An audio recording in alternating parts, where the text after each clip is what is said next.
Dilansir dari situs CNN Indonesia, Menteri Pertahanan Cina Wang Peng dilaporkan menemui Menteri Pertahanan Indonesia Prabowo Subianto pada hari Selasa tanggal 8 September 2020. Kunjungan ini dilakukan sebagai upaya China menyeimbangkan pengaruh Amerika Serikat di Asia Pasifik di tengah meningkatnya ketegangan antar kedua negara di Laut Cina Selatan. Menurut jubir Menteri Pertahanan Danhil Anjar Simanjuntak yang dilansir oleh situs detik.com menyebutkan bahwa sikap Indonesia adalah politik bebas aktif yang mendorong dialog dan perdamaian terkait masalah Laut China Selatan. Terkait dengan isu pangkalan China di Indonesia, Danhil menyebutkan Prabowo telah menyampaikan sikap tegas bahwa tidak akan ada fakta pertahanan dengan siapapun. Pernyataan jubir Menhan Danhil ini sekaligus mematahkan laporan tahunan dari Departemen Pertahanan Amerika Serikat atau Pentagon yang menyebutkan China tengah mempertimbangkan membangun fasilitas jaringan logistik di kawasan Asia dan Afrika, salah satunya di Indonesia. Selang beberapa hari setelah pertemuan Menhan China dan Menhan Prabowo pada hari Senin tanggal 14 September 2020, kapal Coast Guard China 5204 kembali berulah memasuki wilayah ZEE Indonesia di Laut Natuna. Aksi selonong boy kapal Coast Guard ini langsung ditanggapi oleh Badan Keamanan Laut RI Bakamala dengan mengerahkan KN Pulau Nipah 321 yang di-backup oleh kapal perang KRI Imam Bonjol 383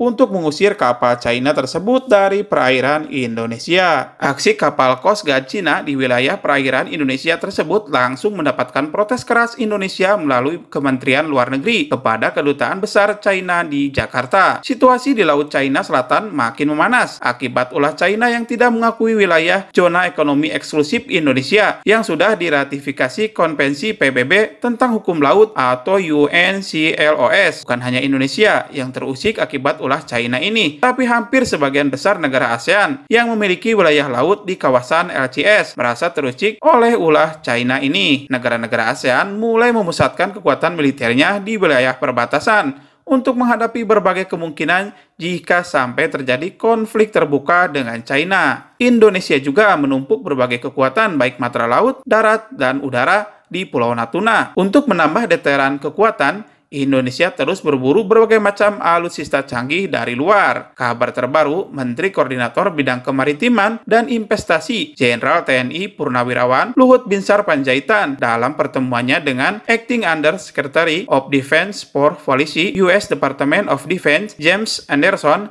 meminta kepada pihak Amerika jika menganggap Indonesia sebagai mitra strategis bagi Amerika Serikat, Amerika harus mengizinkan Indonesia untuk membeli jet tempur generasi kelima F-35, bukan hanya sekadar memberikan jet tempur generasi keempat F-16 Viper, karena negara tetangga Indonesia, yaitu Singapura dan Australia, sudah dipastikan akan memiliki jet tempur generasi kelima ini. Tentu saja ini langkah bargaining politik yang patut diakui jempol dari seorang purnawirawan Jenderal Indonesia ini, yang berani menekan pihak Amerika yang sangat berkepentingan dengan Indonesia dalam rangka membendung pengaruh China di kawasan ASEAN untuk memberikan izin pembelian jet tempur F-35 kepada Indonesia. Kita tunggu gimana kelanjutannya. Apakah Amerika berani memberikan Indonesia jet tempur F-35 untuk menyeimbangkan kekuatan udara di ASEAN dalam menghadapi hegemoni China? Sebagai jaminan, Indonesia telah menunda kelanjutan pembelian 11 jet tempur flanker Su-35 dari Rusia karena ancaman sanksi dari Amerika Serikat.